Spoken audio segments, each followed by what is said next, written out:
are focused in so many areas where we're looking at micro detail and have lost sight of the really big picture. And so there have been interesting conversations around what's the role of government in a sense. And government's about big picture rather than meddling in the detail.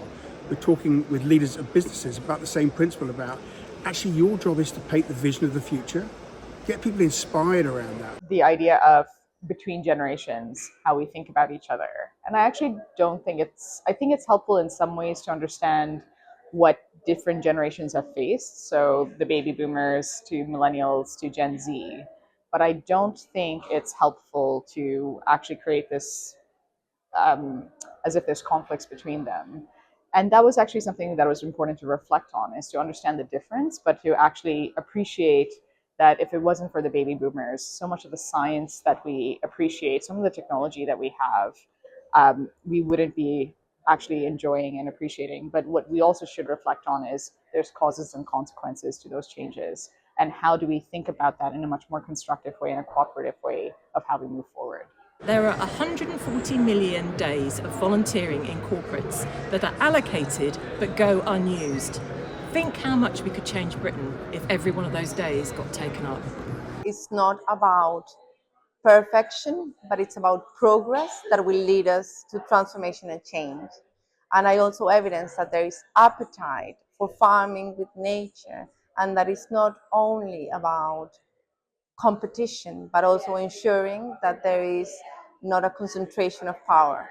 Each and every one of us has an opportunity to make a change, both in the way that we live, the people that we support, and also the businesses and the organisations that are driving change and policy. So this has been an amazing experience, and all I can say is we all need to be anthropists. The phrase of the conference that's resonated for me is systems thinking.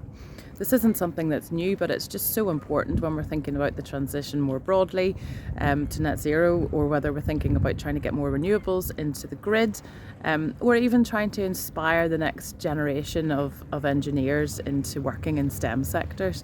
It came up time and time again. You have to think across the entire system and collaborate and partner. Our idea is to create new mineral processing facilities that can take aggregates from waste products produced from construction demolition arisings, mining, marine dredgings and excavation buried pits, and turn them back into construction products that can be used in modern day housing. However negative the news cycle seems, and however difficult the world might appear to be, it's full of influential people who not only are driven to make the world a better place, but actually have the capacity to do so. And I think that's probably the thing I've realized the most.